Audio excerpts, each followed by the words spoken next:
감사가 넘치는 주일 예배 가운데 나오신 모든 성도님들 주님의 이름으로 축복하고 환영합니다. 이 시간 다 같이 반갑게 옆에 분들과 인사했으면 좋겠습니다. 반갑습니다. 잘 오셨습니다. 축복합니다. 이 시간 찬양하며 주님께 영광 돌리겠습니다. 찬송가 95장 나의 기쁨 나의 소망 되시며 나의 생명이 되신 주 찬양하시겠습니다.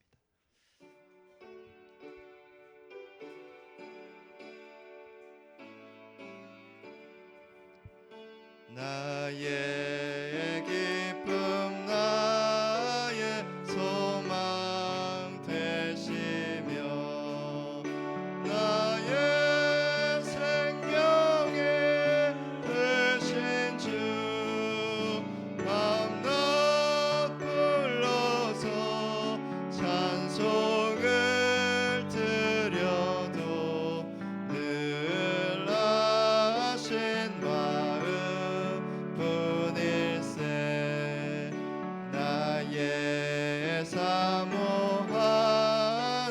선한 목자는 어느 고통은 동산을 주의 머리와 늘 함께 가셔서 기쁨을 함께 하실까 길도 없이 거친 넓은 들에서 갈 길 못 찾아 애쓰며 이리저리로 헤매는 내 모양 저 원수 조롱하도다 주의 자비롭고 화평한 얼굴 모든 천사도 반기며 주의 놀라운 진리의 말씀에 천지가 와닿아도다 나의 진정 사모하는 예수님 음성조차도 반갑고 나의 생명과 나의 참 소망은 오직 주 예수뿐일세 3절요 길도 없이 거친 넓은 들에서 갈 길 못 찾아 애쓰며 이리저리로 헤매는 내 모양 저 원수 조롱하도다 주의 자비롭고 화평한 얼굴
찬송가 252장 찬송하시겠습니다.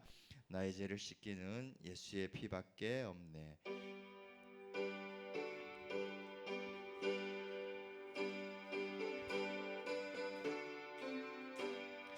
나의 죄를 씻기는 예수의 피밖에 없네. 다시 정케하기도 예수의 피밖에 없네. 예수의 흘린 피 날리게 하오니 귀하고 귀하다. 예수의 피밖에 없네. 나를 정케 하기는 예수의 피밖에 없네. 사죄하는 증거도 예수의 피밖에 없네. 예수의 흘린 피 날리게 하오니 귀하고 귀하다. 예수의 피밖에 없네. 나의 죄 속하게는 예수의 피밖에 없네. 나는 공로 없으니 예수의 피밖에 없네. 예수의 흘린 피 날리게 하오니 귀하고 귀하다.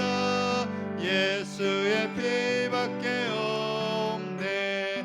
평안함과 소망은 예수의 피밖에 없네.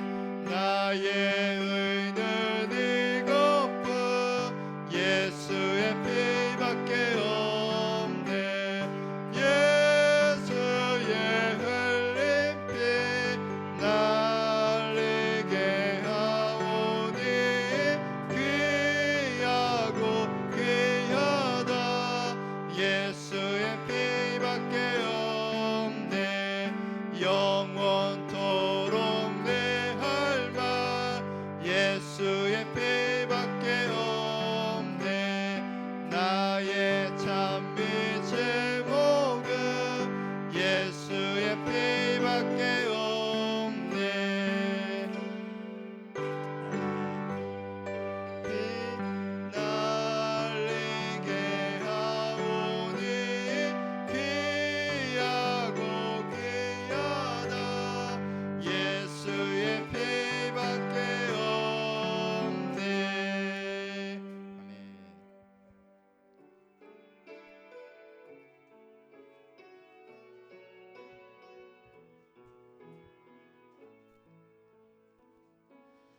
우리 보좌 앞에 모였네.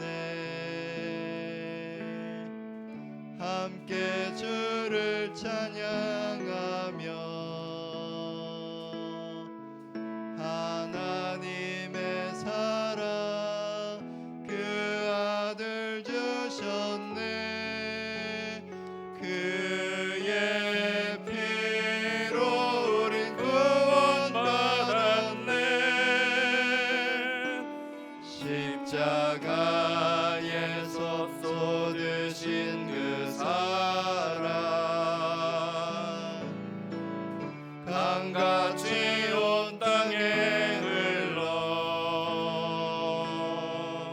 각 나라와 족속 백성 방언에서 구원받고 주 경배드리네.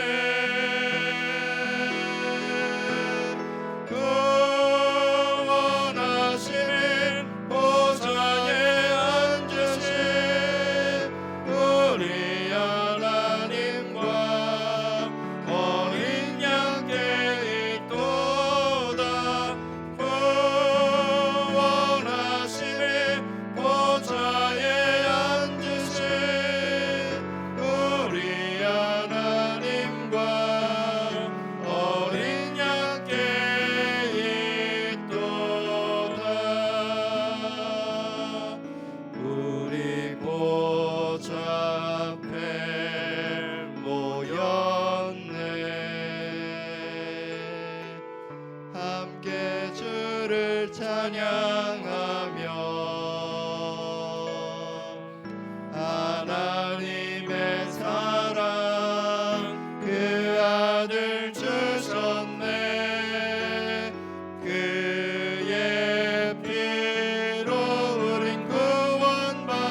시간 다 같이 예배함으로써 기도하시면서 예배 자리로 나아가시겠습니다.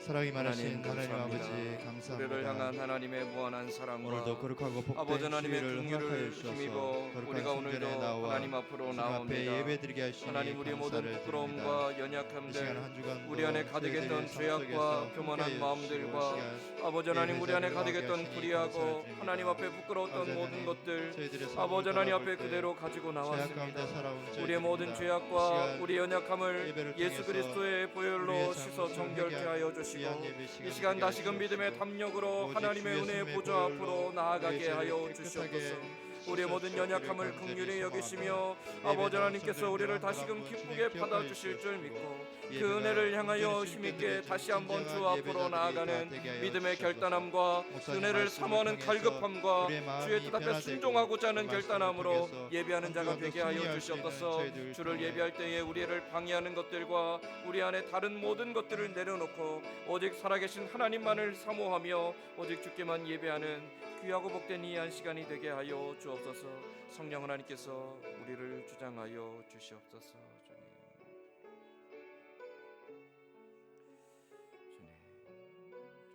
주시옵소서.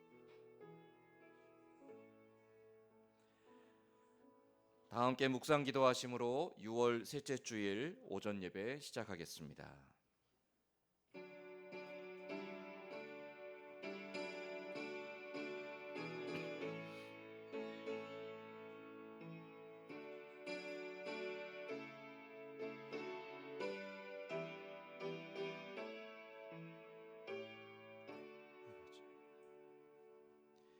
주의 인자하심이 생명보다 나음으로 내 입술이 주를 찬양할 것이라.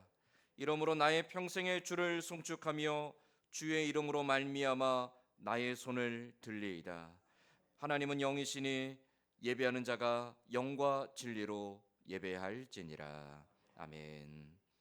아버지 하나님, 우리도 알지 못하는 우리의 인생의 길, 우리도 다 감당할 수 없고 책임질 수 없는 그 인생의 길이지만 주께서 그 길 가운데 앞서 행하시며 우리를 인도하시고 하나님 예비하신 가운데 그 뜻대로 역사하시는 줄로 믿습니다. 하나님의 그 은혜와 인도하심을 사모하며 오늘도 주님 앞에 나와 예배할 때에 우리의 마음과 뜻과 정성을 다해 주를 예배하게 하시고 우리 안에 모든 사랑하는 것들, 우리 안에 모든 사로잡은 것들을 내려놓고 오직 여호와 하나님만을 사랑하며 하나님께만 의지하며 하나님만을 바라보며 예배하는 이 한 시간이 되게 하여 주옵소서. 예배 모든 소를 주께 의탁하오며 예수님의 이름으로 기원하옵나이다. 아멘. 다 함께 자리에 일어나서 찬송가 46장 찬송하겠습니다.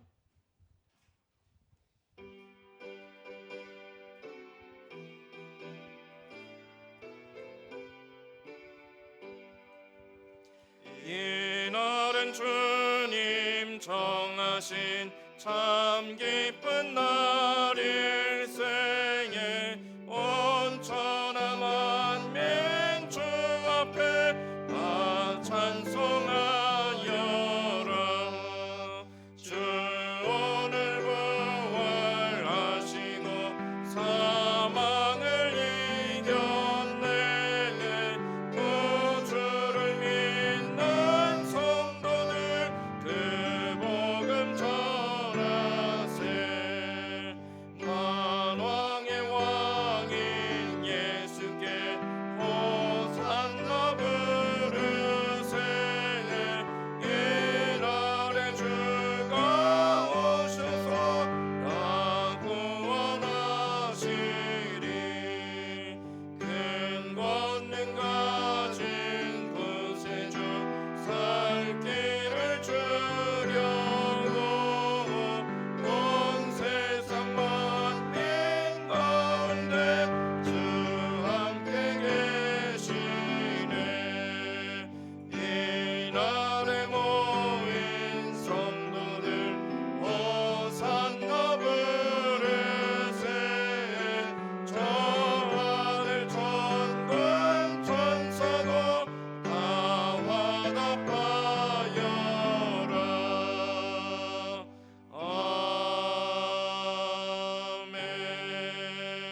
59번 시편 136편 말씀입니다.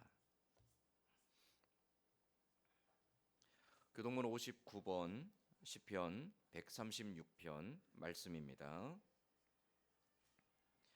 여호와께 감사하라. 그는 선하시며 그 인자하심이 영원함이로다.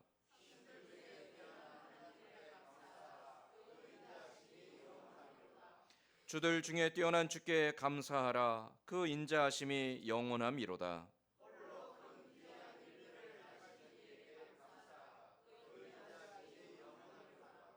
지혜로 하늘을 지으신 이에게 감사하라. 그 인자하심이 영원함이로다.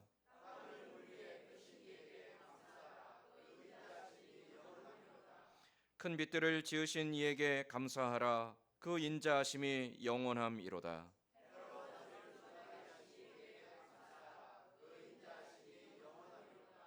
달과 별들로 밤을 주관하게 하신 이에게 감사하라. 그 인자하심이 영원함이로다.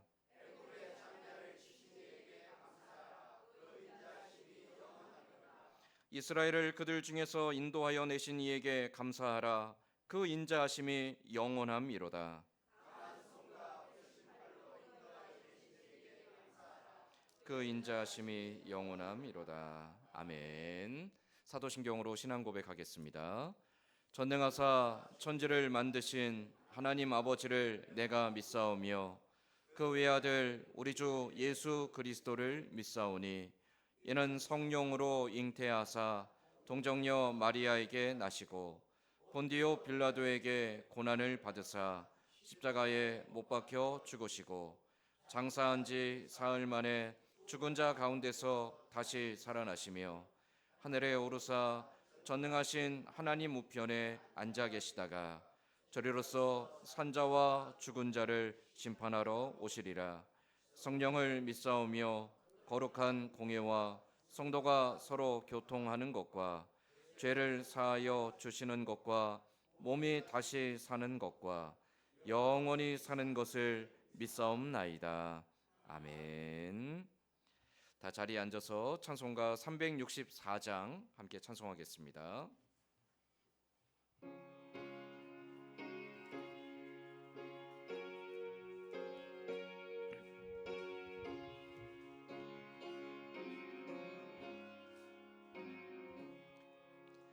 내 기도하는 그 시간 그때가 가장 즐겁다. 이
김정성 장로님 대표하여 기도하겠습니다.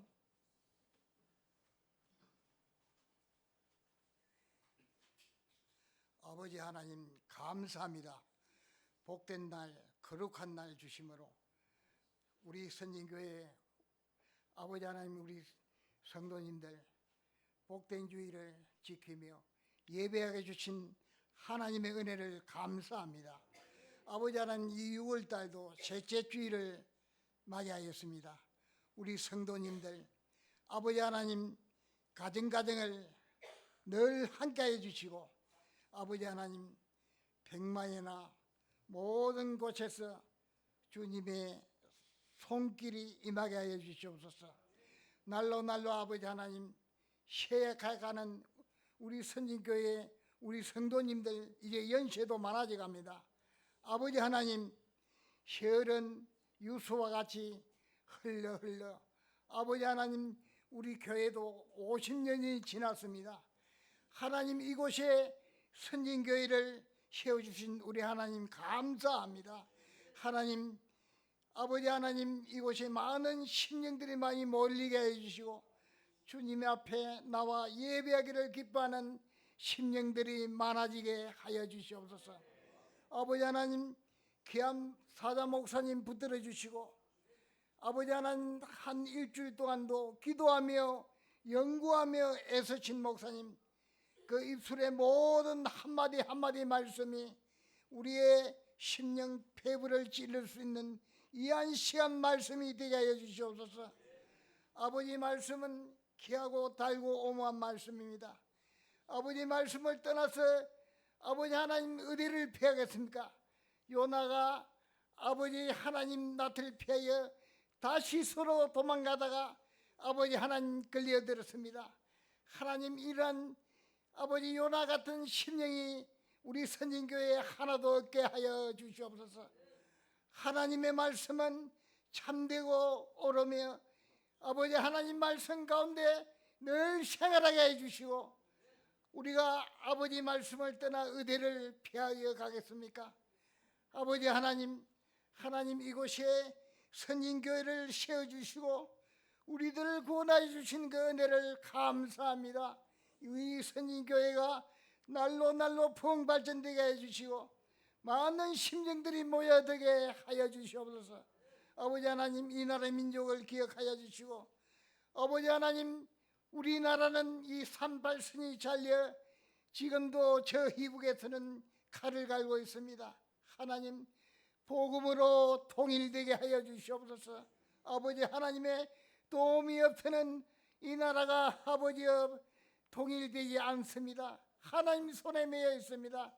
하나님 북한 제들을 아버지 불쌍히 여겨주시고 복음으로 아버지 하나님 이 두 쪼가리 난 이 한반도가 아버지 하나님 은혜 가운데 아버지여 주여 도와주시옵소서.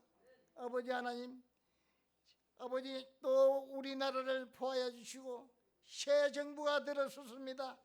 하나님 안에서 아버지 하나님 여야가 타협하고 잘 해결되게 주님 인도해 주시고 이 나라를 하나님 말씀으로 아버지 잘 지켜나가게 하여 주시옵소서. 하나가 되는 이 나라가 되게 하여 주시옵소서. 지금은 시작하는 첫 시간입니다. 마치는 시간까지 우리 주님 함께 하여 주시옵소서. 부족한 것 공로없으나 예수님 이름으로 기도하였습니다. 아멘. 아멘.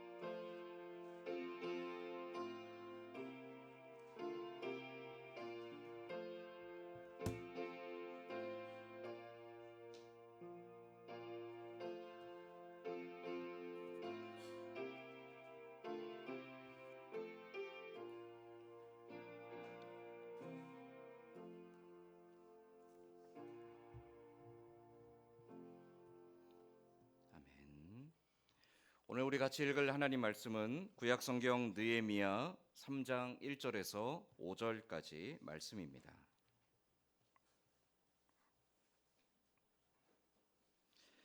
제가 가진 성경은 구약성경 728페이지에 있습니다. 느헤미야서 3장 1절에서 5절까지 말씀입니다.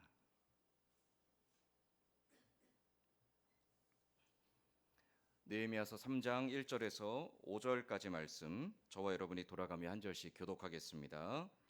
그때 대제사장 엘리야십이 그의 형제 제사장들과 함께 일어나 양문을 건축하여 성별하고 문짝을 달고 또 성벽을 건축하여 한메아 망대에서부터 하나넬 망대까지 성별하였고,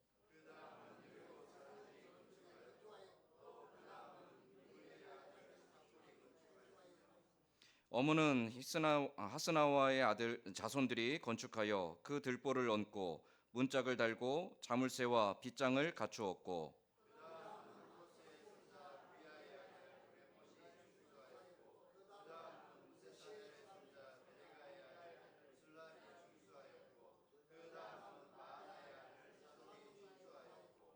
그 다음은 드고아 사람들이 중수하였으나 그 귀족들은 그들의 주인들의 공사를 분담하지 아니하였으며. 아멘. 어제는 하루 종일 비가 오길래 야, 큰일 났다. 또 주말에 또 비가 오나 보다. 비 오면 또 오는데 마음이 또 많이 싱숭생숭하실 텐데 어떡하나 고민했는데, 아침 되니까 해가 활짝 떠올라서 참 감사했습니다.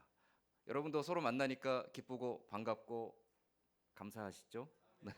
우리 옆에 있는 분들과 서로 인사 한번 하겠습니다. 서로 바라보며 서로에게 축복하며 이렇게 인사하겠습니다. 당신을 보니 하나님의 얼굴을 대하는 것 같습니다. 당신을 보니 하나님의 얼굴을 대하는 것 같습니다. 아멘. 우리 서로에게서 하나님의 아름다운 형상을 바라보고 하나님의 영광을 바라보는 귀한 교제와 또 나눔이 있는 우리 교회가 될 수 있기를 소망합니다. 아멘.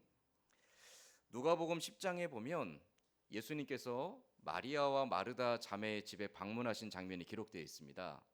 예수님께서 이 집을 갑자기 방문하시니까 마르다는 예수님을 맞이하기 위해서 분주하게 음식을 장만합니다. 예수님이 오셨으니 얼마나 반갑겠어요. 귀한 손님을 대접하기 위해서 열심히 수고하여서 음식을 장만하고 대접하기 위한 준비에 너무 분주합니다. 근데 동생 마리아는 아무 일도 하지 않아요. 아무 일도 하지 않고 예수님 발치에 앉아서 예수님과 계속 이야기만 하고 있습니다. 이해가 좀 되시죠? 네. 마치 명절 때 시댁에 가면 며느리들은 열심히 일하고 시누이들은 아무것도 안 하는 것 비슷한 그런 상황이 지금 연출된 거예요. 마르다가 열심히 수고하고 자기는 막 땀 흘려 고생하고 자기도 예수님 곁에서 얘기도 하고 싶고 예수님하고 좀 같이 웃으면서 막 대화도 나누고 싶은데 자기는 그럴 겨를이 없어요. 너무 바쁩니다. 근데 자기가 분주하게 막 왔다 갔다 하면서 선뜻선뜻 볼 때마다 마리아는 아무것도 안 하고 예수님 발치에 앉아서 그냥 희희당락하고 있는 것 같아요. 마음에 점점 부하가 차오릅니다. 그래서 마르다가 급기야는 예수님께 그렇게 말하죠. 예수님, 저 게으른 내 동생 마리아 좀 혼내주십시오. 가서 좀 누나 언니 좀 도와서 음식 장만하는데 좀 수고하는데 손을 좀 보태라고 예수님 좀 한번 혼내주십시오. 마르다가 예수님께 그렇게 부탁하죠. 그때 예수님 뭐라고 말씀하셨을까요? 예수님이 그 마르다에게 그렇게 말씀하십니다. 마르다야, 네가 음식 장만에 분주하든 아니면 마리아가 내 발치에서 이야기를 듣든 무엇을 하든지 그것으로 족하다. 아니, 그것으로 족하다니. 마리아 입장에서는 그것이 참 행복하고 기쁠지 모르지만 마르다 입장에서는 이건 굉장히 불편한 일이잖아요. 불공정한 일이잖아요. 나는 더 많이 수고하는데, 나도 예수님과 함께 하고 싶은데 나는 예수님을 곁에 있지도 못하고 이렇게 고생하고 있는데, 마리아는 그렇게 예수님 발치에서 그냥 희희낙락하고 있는데, 아니 이게 그것으로 족하다니. 예수님 도대체 왜 이렇게 불공평하게 대답하셨던 걸까요? 이 사건에서 우리가 보아야 될 부분이 있습니다. 마리아와 마르다는 무엇을 위해 그 자리에 있었을까요? 마리아는 예수님을 만나고자 하는, 예수님과 이야기하고자 하는, 내 집에 오신 손님이신 예수님 심심하지 않도록 나도 또 예수님 너무 그동안 만나고 싶었던 그 반가운 마음에 예수님과 함께하고 싶은 마음으로 예수님 발치에 앉아 있습니다. 누구를 위한 거죠? 예수님을 위한 거예요. 마르다는요? 마르다는 왜 그렇게 분주하게 음식을 장만하고 있었을까요? 내 집에 오신 손님, 귀한 손님, 정말 내가 사랑함으로 대접하고 싶은 예수님을 위해서 분주하게 장만했던 겁니다. 마리아도 그렇고 마르다도 그렇고 누구를 위한 수고였습니까? 예수님을 위한 수고였어요. 여긴 변함이 없습니다. 그래서 예수님은 내가 무엇을 하든지 그것으로 족하다라고 대답하신 거죠. 그런데 문제는 마르다였습니다. 내가 정말 예수님을 위해 수고하는데 마르다 마음에 어떤 마음이 듭니까? 나의 수고는 왜 더 알아주지 않으시는 거지? 왜 나는 이렇게 수고하는데 예수님 곁에 더 가까이 있지 못하는 거지? 나는 왜 이렇게 수고하는 게 드러나지 않지? 나는 수고하는 게 왜 더 손해보는 것 같지? 나는 왜 내 동생보다 더 고생해야 되지? 그런 마음이 자리 잡은 겁니다. 주를 위한 섬김이나 주를 위한 헌신에는 다름이 없습니다. 그런데 그 주를 위한 수고와 섬김 속에서 마르다의 마음속에 왜 내가 더 수고하고 왜 내가 더 고생해야 되고 왜 내가 더 많이 희생해야 되는지, 왜 내가 더 희생하는 것에 대해서 알아주지 않는지에 대한 불평과 원망의 마음이 들게 되었다라는 것이죠. 이 누가복음 10장의 사건에서 예수님의 말씀 그 대답의 내용은 과연 너의 섬김은 누구를 위한 것이고 무엇을 위한 것인가에 대한 질문을 던지며 도전하고 계신 거죠. 이 질문은 또한 오늘 우리에게도 마찬가지입니다. 우리가 일평생 주 앞에 부름을 받고 주를 위해서 살아갑니다. 우리가 교회 안에 여러 다양한 직분을 받았고요. 설령 내가 직분이 아니더라도 주를 위해서 내게 맡겨주신 삶의 분량들이 있습니다. 다양한 모습으로 부름을 받고 다양한 모습으로 주를 위해 살아갑니다. 그런데 우리 마음속에도 그런 마음이 들 때가 있죠. 하나님, 왜 나는 더 힘들어야 됩니까? 하나님, 왜 나는 더 힘든 일을 해야 됩니까? 하나님, 왜 나는 저 사람들보다 더 불편하게 일해야 됩니까? 하나님, 나는 수고하는데 왜 사람들한테 더 인정받지 못하고 칭찬받지 못합니까? 하나님, 나보다 저 사람이 더 조금 하는 것 같은데 왜 저 사람이 더 많이 칭찬을 받죠? 이거 불공평한 거 아닙니까? 원망하는 마음들과 불평하는 마음들이 우리 안에 충분히 자리 잡을 수 있다라는 거죠. 목사님들도 마찬가지예요. 장로님들도 마찬가지고 교회 어떤 직분도 마찬가지입니다. 그 마음이 들기 시작하면 섬기는 그 자리가 불편해집니다. 무거워지죠. 싫어지죠. 섬김 그 자체가 내게 거추장스럽게 느껴질 수 있습니다. 이런 상황들 속에서 과연 우리의 질문, 하나님 왜 나만 더 희생해야 됩니까? 하나님 왜 나만 더 불편해야 됩니까? 하나님 왜 나만 더 고생하는데 왜 더 알아줌을 받지 못합니까? 라는 이 질문들과 그 질문에서부터 나오는 이 불평과 원망들이 과연 오늘 우리에게 어떠한 영향을 미칠 것인지, 특별히 그러한 질문들과 불평과 원망들이 과연 주의 몸된 교회에는 어떠한 의미들을 갖고 있는지에 대해서 오늘 느헤미야 말씀을 통해 한번 같이 돌아보려고 합니다. 이런 불평과 원망은요, 그냥 우리가 가지고 있는 우리 아주 나쁜 그 점이 아니라 사실은 모든 사람이 다 가지고 있는 저마다의 연약함입니다. 느헤미야 때도 그런 부분들이 드러납니다. 느헤미야에게도 이 당시에도 이러한 질문들이 사실은 해결되지가 않았습니다. 해결되지 않는 질문들, 왜 누구는 더 많이 수고하고 누구는 덜 수고하고, 왜 누구는 더 많이 희생하고 누구는 덜 희생하고, 심지어 왜 누구는 자기의 모든 걸 아끼지 않고 희생하는데 누구는 아무것도 안 하고, 왜 이러한 일들이 일어나는지에 대한 불평과 원망의 문제들이 유대 사회 안에 자리 잡고 있었던 거죠. 이 문제가 해결되지 않으면 결코 유대 사회 공동체는 회복되지 않습니다. 그래서 느헤미야가 가지고 있는 당면한 가장 심각한 문제들 가운데 하나가 바로 그 부분이었습니다. 불평의 문제들, 원망의 문제들, 서로에 대한 원망과 불평과 그로 인한 시비와 다툼들, 그 위험 요소들이 유대 사회 안에 잔재하고 있었기 때문에 느헤미야는 반드시 이 문제를 해결해야만 했죠. 오늘 우리가 읽은 이 본문 느헤미야 3장에는 그 문제들, 잠재되어 있는 문제들이 위험하게 수면 위로 올라올까 말까 그 선상에서 지금 굉장히 위험한 줄타기를 하고 있는 그 시대 모습을 사실은 보여주고 있습니다. 예루살렘의 무너진 성벽을 재건하고자 아닥사스다 왕의 특별한 허락을 받고 총독이 되어서 예루살렘으로 돌아온 느헤미야가 막상 성벽을 재건하고자 했을 때 어려움이 많았죠. 우리 지난주에 보았던 말씀을 보면 느헤미야가 밤에 몰래 자기에 가까운 몇 사람만을 데리고 성벽의 실태를 파악하기 위해 밤에 쭉 성터를 돌아봅니다. 그런데 더 이상 말을 타고 갈 수 없을 만큼 무너진 그 무더기들, 잔해들이 그냥 버려져 있어요. 길도 끊어졌고 샘물도 막혀 있고 무너진 그 성벽 잔해가 100여 년 넘게 200년 가까이 그냥 버려진 채로 방치되어 있습니다. 처참했죠. 근데 더 심각한 문제는 백성들의 상태입니다. 돌아왔던 1차, 2차 포로기한 때 돌아왔던 유다 백성들이 그 무너진 성벽을 보면서 아무도 그 성벽을 재건하기 위해 발벗고 나서지 않고 있습니다. 눈에 뻔히 보여요. 성벽이 무너져 있는 게 보이고 그 무너진 성벽 때문에 우리를 보호해줄 울타리가 없고 울타리가 없으니까 외부에서부터 끊임없이 적들이 침범합니다. 조금만 뭔가 일궈내고 삶이 안정될 쯤 되면 적들이 침범해서 다 노력하고 약탈해 갑니다. 납치해 가고 살인하고 불지르고 예루살렘의 형편은 말이 아니에요. 이 문제를 해결하려면 무너진 성벽을 재건해야 돼요. 알고 있습니다. 그런데 아무도 나서지 않죠. 왜 나서지 않습니까? 무력감이에요.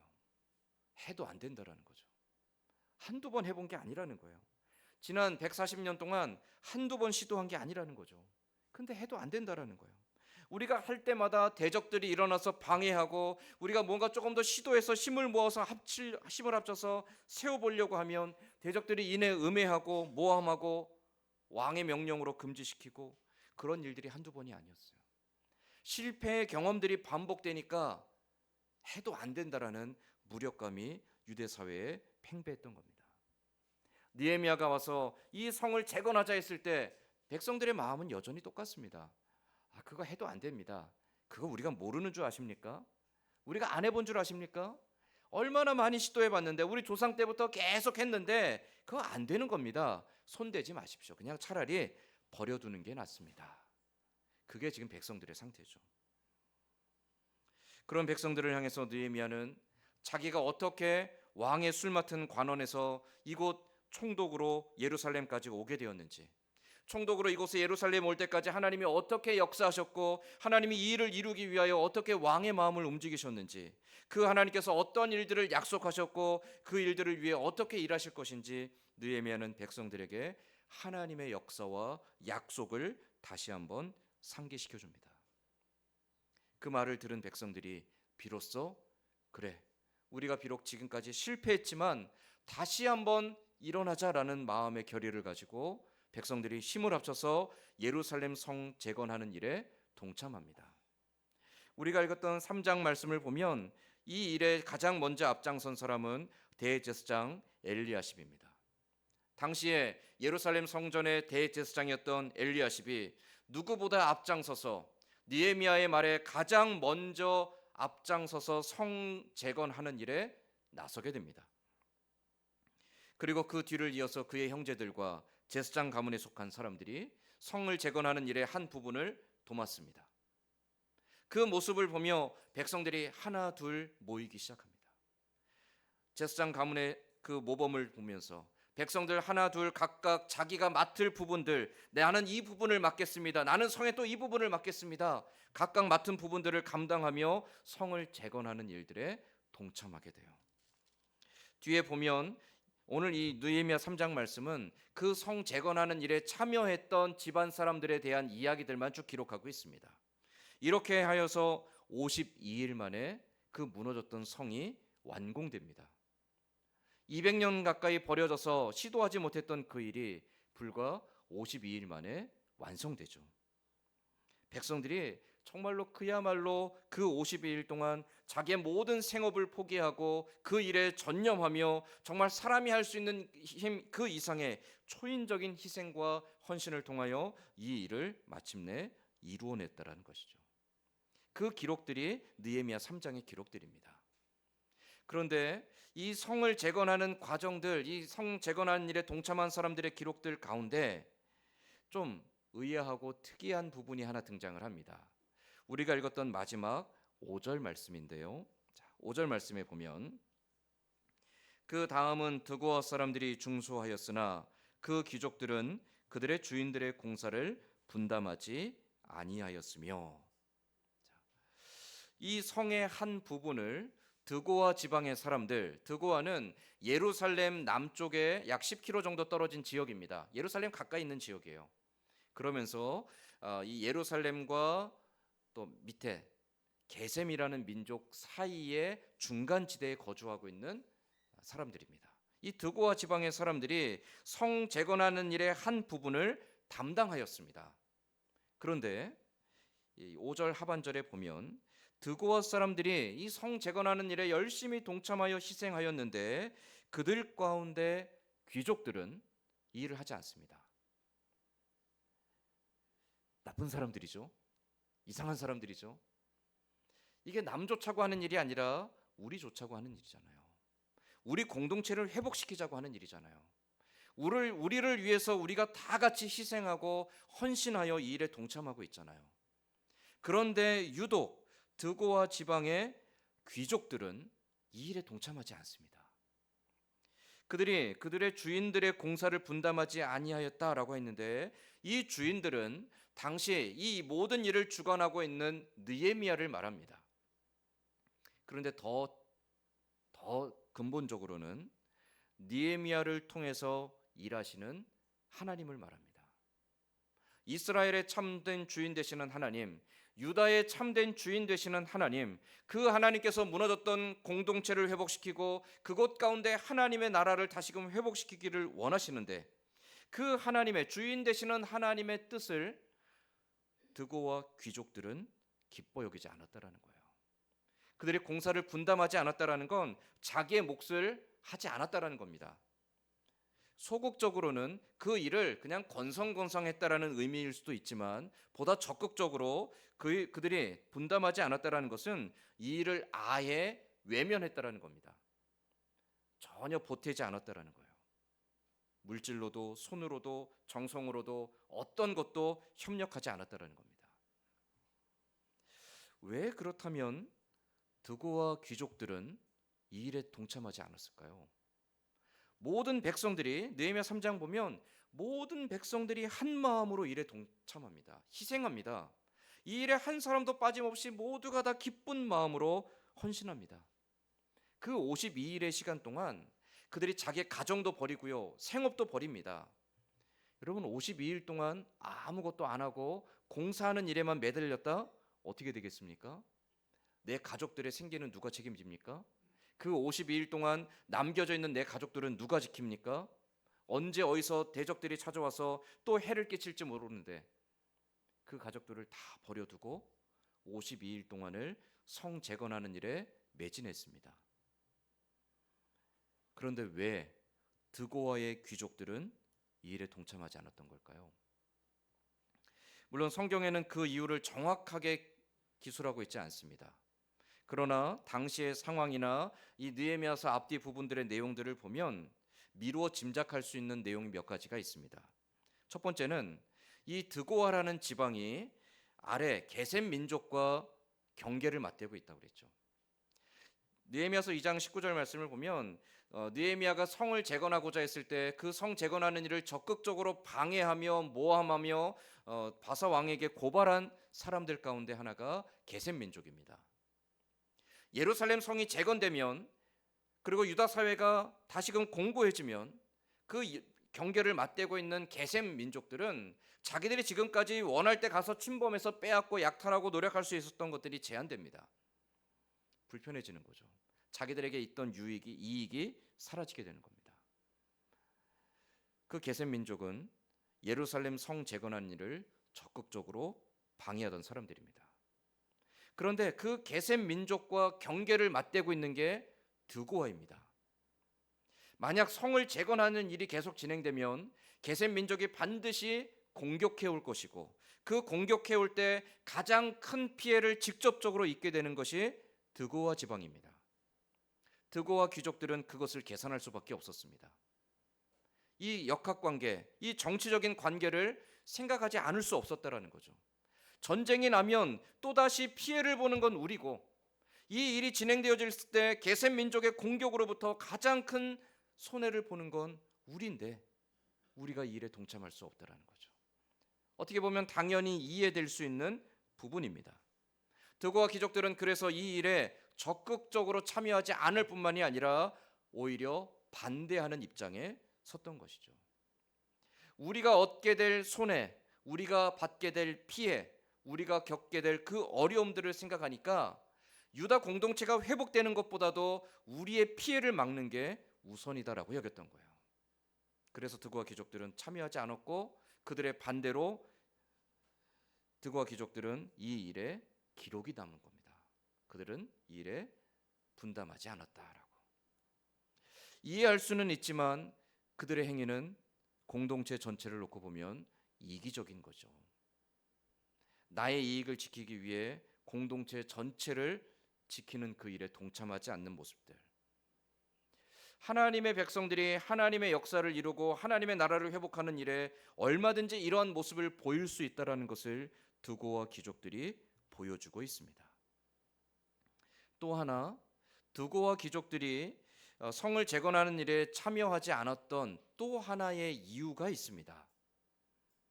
게셈 민족과의 갈등을 고려한 것도 있겠지만 또 하나는 유대 사회 안에 잠재되어 있던 갈등입니다. 기득권 싸움이죠. 유다가 바벨론에 의해서 멸망되었을 때 10만 명 이상의 사람들이 바벨론의 포로로 끌려갑니다. 1차, 2차, 3차에 걸쳐서 포로로 끌려가요. 끌려간 사람들은 나름 젊고 유능하고 능력 있고 무언가 바벨론 제국에 기여할 만한 사람들입니다. 그런 사람들은 끌고 갑니다. 그리고 남겨진 사람들, 유다와 예루살렘 땅에 버려진 사람들은 늙고 병들고 능력 없는 사람들입니다. 그 병들고 늙은 사람들이 예루살렘을 지키기 위해서 고생하지만 그들의 형편은 너무나 처참했습니다.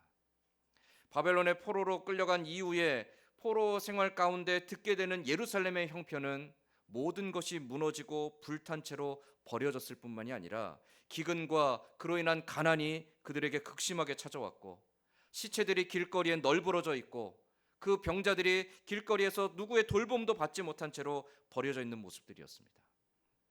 그 처참한 시간 70년을 견뎌야 했습니다. 그렇게 견디면서 고난과 핍박 중에서도 자기 땅을 지켜낸 사람들이 있습니다. 그런데 어느 날 포로로 끌려갔던 사람들이 포로에서 돌아오죠. 스룹바벨이 총독이 되어서 1차 포로 귀환에 돌아왔습니다. 스룹바벨이라는 총독, 이 스룹바벨은 다윗 왕족입니다. 어떻게 보면 왕족이기 때문에 그에게 지도자의 권리가 있을 수도 있어요. 그러나 40년 넘게 예루살렘에 버려졌던 사람들과 갑자기 포로에서 돌아와서 자, 우리가 이제 무언가 해봅시다라고 하는 사람들 사이에 미묘한 기득권 싸움이 일어날 형편이 되었다라는 거죠. 그런 갈등이 한 번이 아닙니다. 두 번째 포로 귀환 때 또다시 일어나죠. 남겨졌던 사람들과 1차 포로 귀환했던 사람들, 그들이 너무너무 많은 고생을 했습니다. 그들이 너무 많은 고생을 해서 예루살렘 성전을 재건해 놓았습니다. 그런데 뒤늦게 2차 포로 귀환에서 또 몇천 명의 사람들이 돌아옵니다. 에스라가 돌아와서 여러분 왜 성전에서 제사를 안 드립니까? 여러분 왜 이런 식으로 살아가고 있습니까? 우리가 다시금 회개하고 하나님께로 돌아갑시다 라고 말할 때 모든 백성들이 다 그래 우리가 잘못했지라고 생각했을까요? 우리가 그동안 얼마나 수고했는데, 지금껏 수고하지도 않았던 너희들이, 우리가 얼마나 이곳에서 피눈물 흘리며 고생했는데 고생하지도 않았던 너희들이 뭐라고 이제 와서. 그런 미묘한 기득권의 갈등이 유대 사회 안에 있었다라는 거죠. 또다시 3차 포로 귀환이 있습니다. 느헤미야가 백성들을 데리고 돌아왔습니다. 남겨졌던 사람들, 1차, 2차 포로 귀환에 돌아왔던 사람들, 그들이 이미 140년 동안을 이곳에서 유대 사회를 회복하기 위해서 고생했습니다. 그런데 그 고생을 알지도 못하는 그냥 바사왕국에서 편안하게 먹고 지내던 너희들이 이제 와서 또 무엇을 하자니? 이런 기득권 싸움이 유대 사회 안에 얼마든지 잠재되어 있다는 거죠. 드고아의 귀족들, 그들은 이미 포로에서 돌아와서 그들의 땅에서 삶을 안정시키며 자기들의 나름대로의 기득권을 가지고 있던 사람들입니다. 그런데 어느 날 갑자기 느헤미야가 찾아와서 성을 재건하자고 합니다. 그 일을 위해서 희생하라고 합니다. 그 일을 위해서 너희가 모든 걸 아끼지 않고 헌신하라고 합니다. 드고아의 귀족들의 마음속에 당연히 불편한 마음이 일어날 수 있었다라는 거죠. 그래서 어떤 성경학자들은 드고아 귀족들이 이 일에 동참하지 않은 것을 느헤미야와의 정치적 싸움으로 이해하는 사람들도 있습니다. 기득권 경쟁이라는 거죠. 갈등이라는 거죠. 이 갈등은 유대 사회 안에 잠재되어 있는 사람들 사이의 갈등의 모습들을 대표적으로 보여주는 한 사건일 수도 있습니다. 지금 이 시점에서 유다 사회의 가장 큰 문제는 드고아 귀족들이 이 일에 동참하지 않은 것이 아니라 이 내재되어 있는 갈등의 상황들입니다. 이 갈등은 언제든지 터져날 수 있고 이 갈등으로 인해 유대 사회는 언제든지 또다시 분쟁과 분열에 휩싸일 수 있습니다. 이 갈등은 언제든지 유대 사회를 다시금 무너지게 할 수 있고요. 이 갈등은 회복하려고 하던 그 하나님의 공동체가 다시금 주저앉게 되는 이유가 될 수도 있다라는 것이죠. 느헤미야는 이 직면한 문제를 해결해야만 했습니다. 그런데 참 감사하게도 이 갈등이 터지지 않았습니다. 아무 일도 일어나지 않습니다. 52일 만에 성벽 재건이 완성됩니다. 어떻게 그럴 수 있었을까요? 분명히 이 갈등 상황은요, 정말 살얼음판이었습니다. 진짜 칼날 위에 서 있는 것 같은 갈등과 긴장이었습니다. 어느 한쪽으로 조금만 치우쳐도 금방 무너질 수 있고 어느 한쪽으로 조금만 기울어도 금방 그 갈등으로 인해서 유다 사회가 완전히 무너질 수 있는 그 위험한 상황이었습니다. 그런데 어떻게 그 갈등 속에서 아무 문제도 일어나지 않고 52일 만에 정말 백성들이 똘똘 뭉쳐서 이 일을 완성할 수 있었을까? 그 이유는 하나입니다. 다른 사람의 허물을 비난하지 않고, 아니 드고와 귀족들 너희는 왜 아무것도 하지 않느냐라고 그들을 향해 원망하거나 비난하지 않고, 다만 오늘 내가 해야 될 분량이 무엇인지를 바라보며 오늘 내가 해야 될 그 분량에 집중하여서 그 일을 해냈던 것이죠. 다른 사람이 어쨌든 다른 사람이 하든지 안 하든지 다른 사람이 그 얼마만큼 더 열심히 하든지 덜 열심히 하든지 이게 중요한 것이 아니라 오늘 내가 하나님의 공동체를 하나님의 백성들을 다시금 일으켜 세워가기 위해 내가 해야 될 일이 무엇인가를 바라보면서 내가 해야 될 그 일들을 위해 내가 있을 그 자리를 지켜냈던 것, 그것이 갈등 상황 속에서도 흔들리지 않고 마침내 성을 완공할 수 있었던 힘이었다라는 거예요. 나는 이만큼 하고 있는데 너는 왜 이만큼 하지 않지? 나는 이만큼 하는, 나만큼 이렇게 하는 사람이 없는데 왜 너는 이만큼 따라오지 않느냐? 내가 생각하기에 이것이 옳은데 너는 왜 자꾸만 딴지를 걸고 잘못된 길로 가려고 하느냐?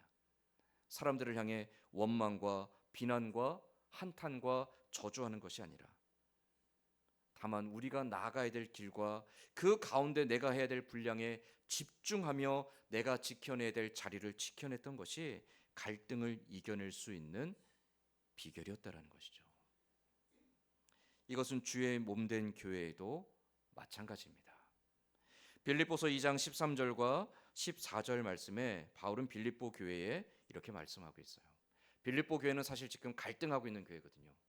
빌립보 교회의 두 유명한 유력자 2명, 너무너무나 뜨거운 열정을 가지고 주의 몸된 교회를 위해 헌신하고 있던 그 2명의 여인이 서로 갈등하고 경쟁하고 그것으로 인해 서로 분쟁하고 있던 그 시기에 바울은 빌립보 교회에 이렇게 권면합니다. 빌립보서 2장 13절과 14절 말씀을 우리 같이 읽어보겠습니다. 너희 안에서 행하시는 이는 하나님이시니 자기의 기쁘신 뜻을 위하여 너희에게 소원을 두고 행하게 하시나니 모든 일을 원망과 시비가 없이 하라. 아멘. 우리가 꿈꾸고 바라는 것은 무엇입니까? 하나님의 나라죠. 하나님의 영광이 나타나는 겁니다. 하나님의 뜻이 하늘에서와 같이 이 땅 가운데 이루어지는 겁니다. 오늘 우리가 교회를 통해 바라보는 것은 무엇입니까? 하나님의 선하신 뜻이 우리 교회를 통하여 성취되어지는 겁니다. 하나님의 영광이 우리 교회를 통해 나타나는 겁니다. 하나님의 기뻐하시는 그 뜻이 우리 교회를 통해서 이루어지는 것이고요. 하나님이 찾으시는 잃어버린 영혼들이 우리 교회를 통해 주께로 나오게 되는 겁니다. 우리가 바라보고 꿈꾸고 사모하는 것은 하나님의 뜻이 이루어지는 데 있습니다. 이게 바로 우리 안에서 행하시는 하나님께서 하나님의 그 기뻐하시는 뜻을 이루기 위해 우리에게 소원을 두고 행하신다라는 개념이죠. 누가 일하는 겁니까? 하나님이 하시는 겁니다. 누구를 위해서 우리는 일합니까? 하나님을 위해서 일하는 것이죠. 그러므로 우리가 무엇을 하든지 우리가 맡겨진 그 삶의 자리에서, 우리가 맡겨진 직분의 자리에서 바라보고 소망하고 추구해야 되는 것은 하나님의 뜻이 이루어지는 겁니다. 내가 얼마나 인정을 받고, 내 공로가 얼마나 인정을 받고, 내 섬김이 얼마나 인정을 받고, 내가 한 일들이 얼마나 높임을 받는지, 이건 중요한 문제가 아니라는 거죠. 그래서 모든 일을 원망과 시비가 없이 하라라고 한 겁니다. 원망과 시비가 없이 하라.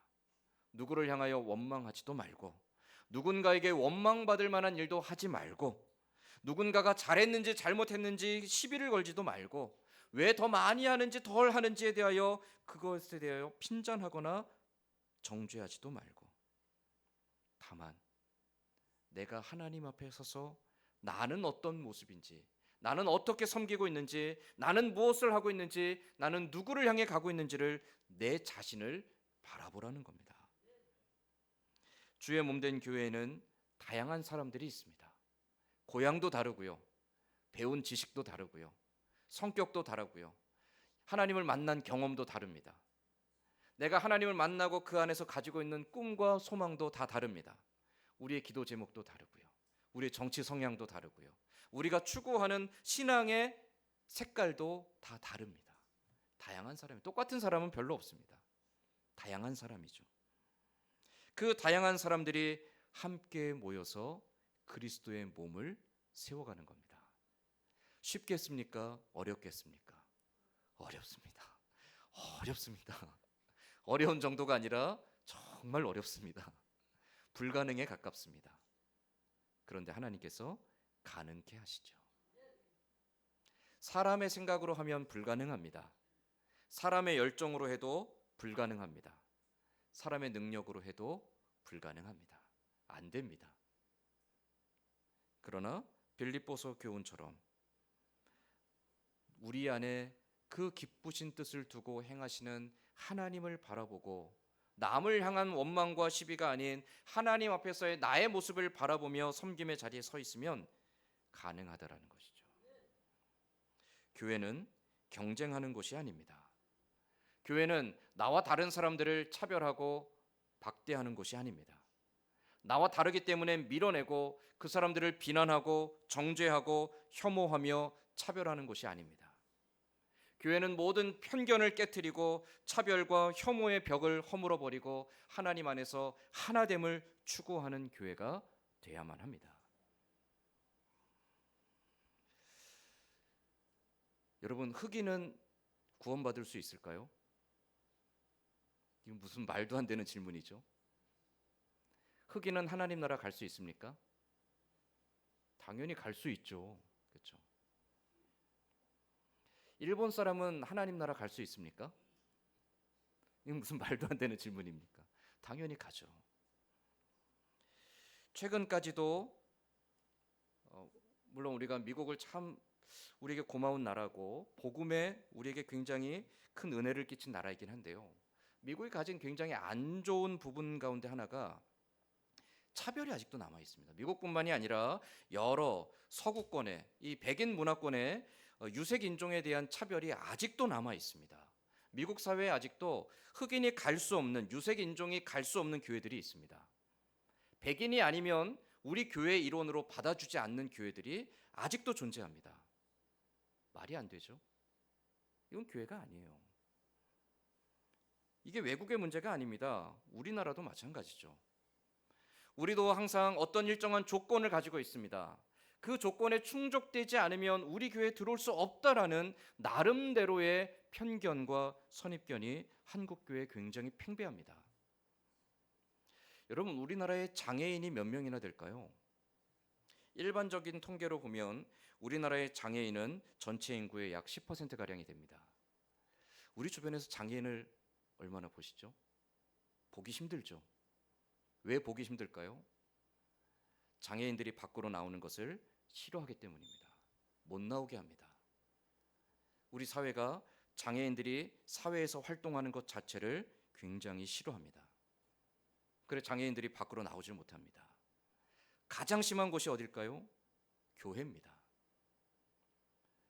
교회에 장애인들이 들어오기가 너무 힘들어요. 장애인들이 교회에 들어오면 교회가 그것을 불편해합니다. 교회 예배 드리는데 누군가 막 이상한 소리를 내고 떠들고 있으면 사람들이 다 째려보죠. 그리고 다음 주가 되면 그 사람에게 조용히 찾아가서 그 부모나 보호자에게 말합니다. 다음부터 우리 교회 데려오지 마십시오. 교회에 오려면 저 뒤에 조용한 곳에 가서 따로 예배 드리십시오. 그게 한국교회 현실입니다. 분명 그리스도 안에서 차별이 없다라고 말하는데 우리는 너는 안 되라고 선을 그어버렸어요. 가난한 사람들은 교회에 올 수 없습니다. 아니, 그 동네 사람들은 우리 교회에 오면 안 됩니다. 많이 못 배운 사람들은 우리 교회에 올 수 없습니다. 우리 교회는 많이 배운 사람들만 오는 교회입니다.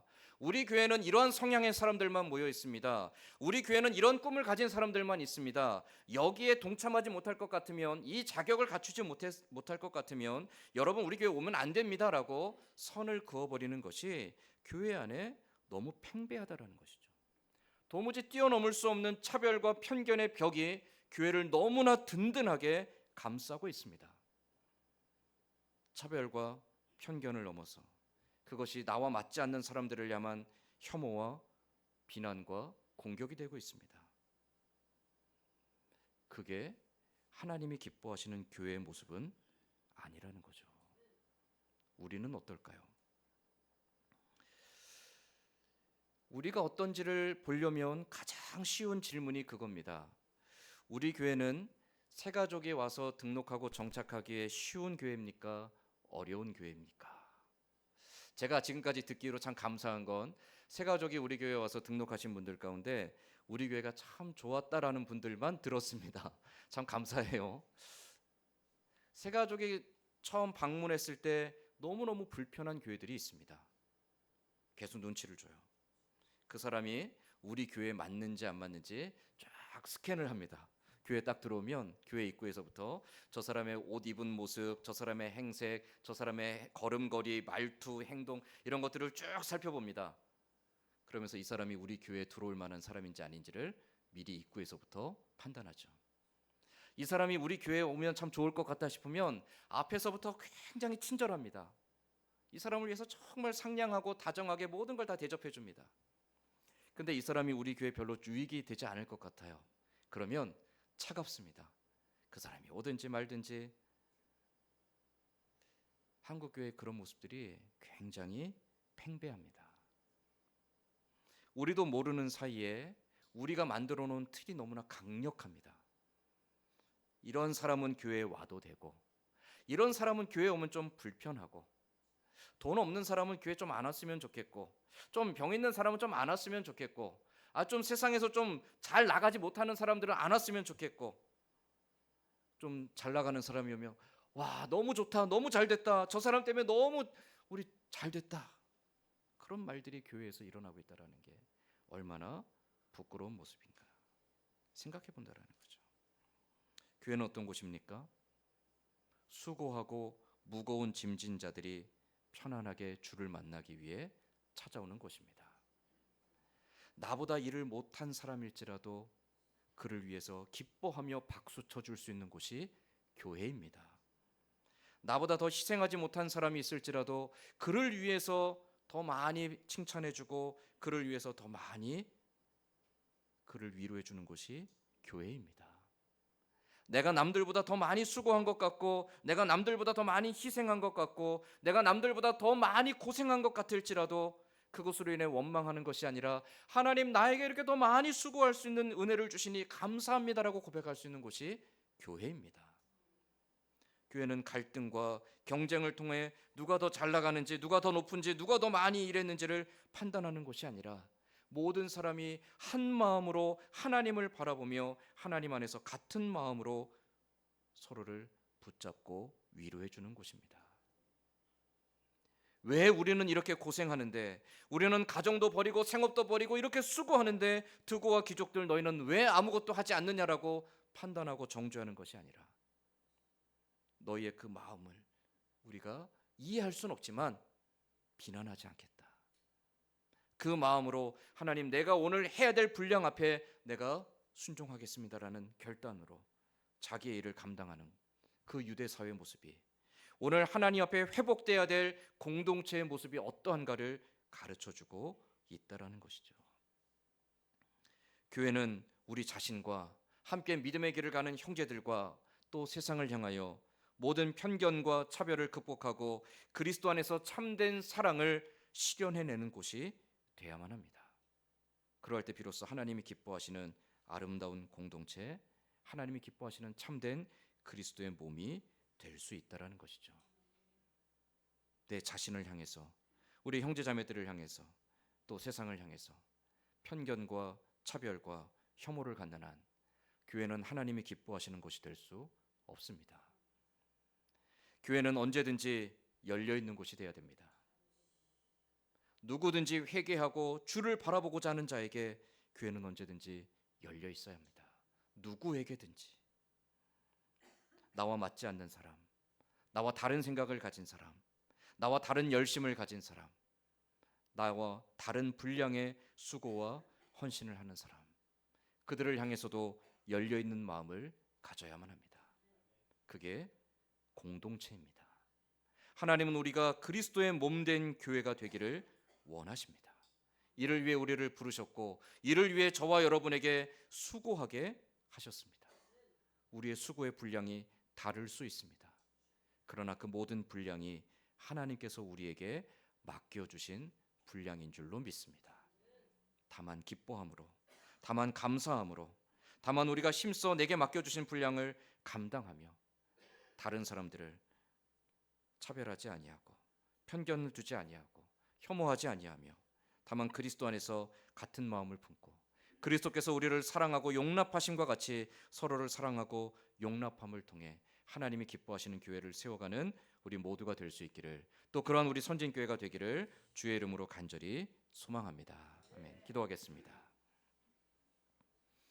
하나님, 우리가 얼마나 많이 가졌는지, 우리가 얼마나 많은 것을 행했는지, 우리가 얼마나 능력이 많고 우리가 얼마나 지혜롭고 우리가 얼마나 공로가 많은지, 이러한 것들이 우리의 자랑거리가 되지 않게 하여 주시옵소서.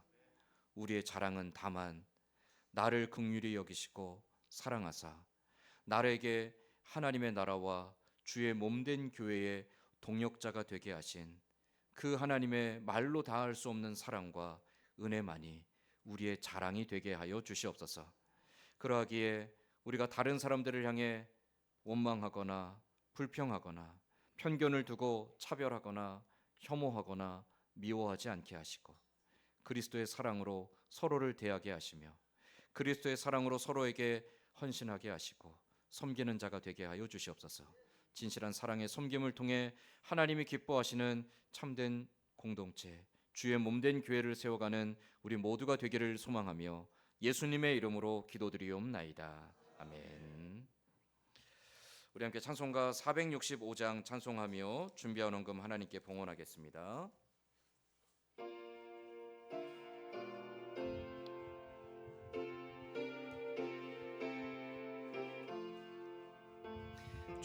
주 믿는 나 남이의 진실하고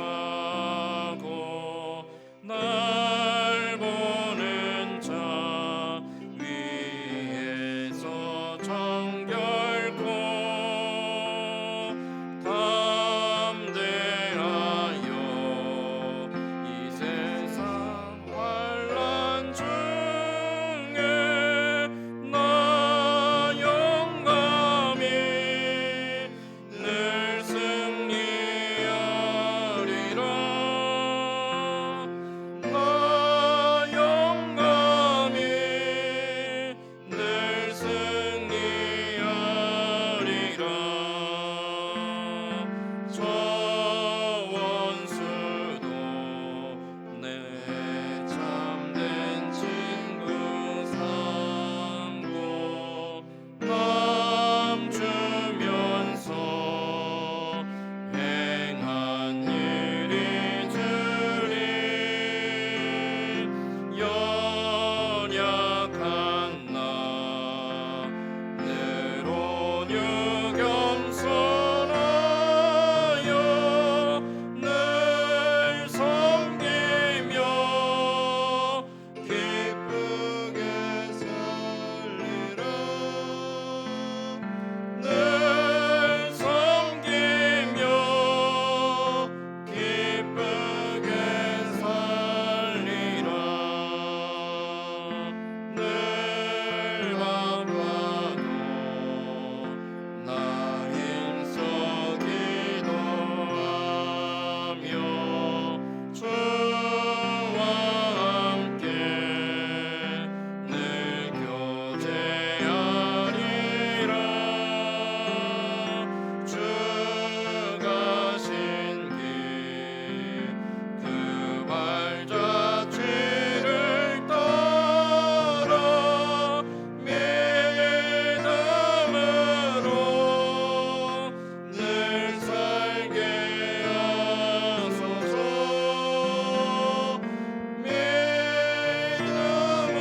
믿음으로 늘 살게 하소서.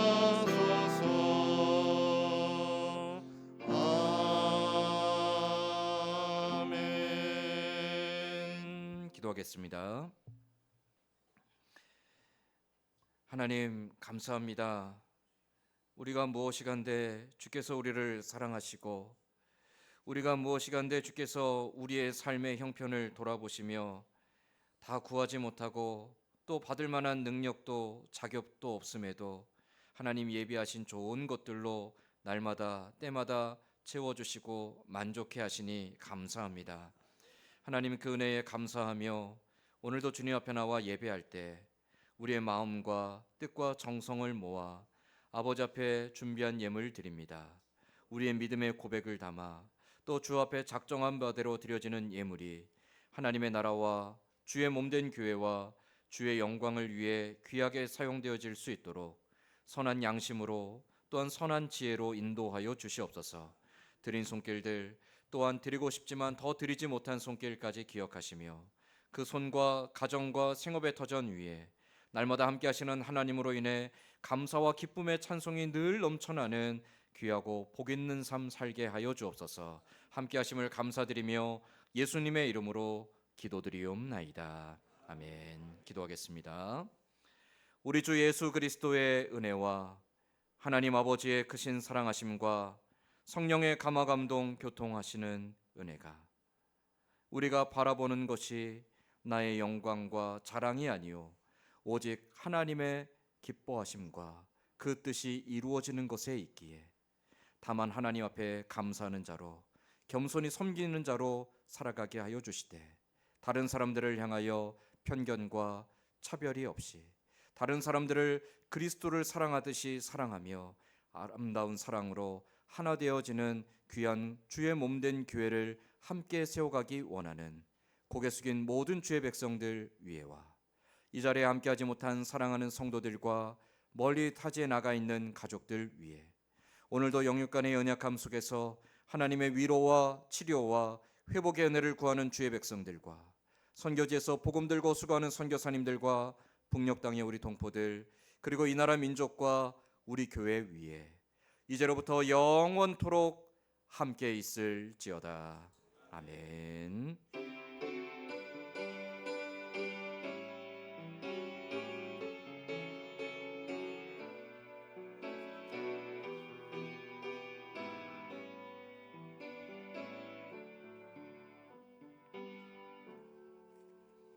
아멘. 장로님 나와서 교회 소식 전하겠습니다. 교회 소식 전해드리겠습니다. 3분기 7월에서 9월까지 교회 봉사 순서를 예배당 뒤편 게시판에 붙여놨으니까요. 확인하시고 조정이 필요하신 분들은 목사님에게 말씀해 주시기 바랍니다. 오늘 점심 식사 후에 전도회 원료회로 모입니다. 여전도회는 식사하시고 거기 식당에서 하시고요. 남전도회는 남자휴게실에서 모입니다. 영육간에 연약한 성도들의 회복과 연로하신 어르신들의 건강을 위해서 또 선교사님들의 안전과 나라와 민족을 위해서 기도해 주시기 바랍니다. 감사합니다. 아멘. 자, 우리 다 함께 자리에 일어나서 찬송가 620장 찬송하며 예배를 마칠 건데요. 우리 함께 믿음의 길을 걸어가는 우리 동역자들 서로를 바라보며 우리 손을 한번 꼭 붙잡고 서로 축복하는 마음으로 함께 찬양하겠습니다.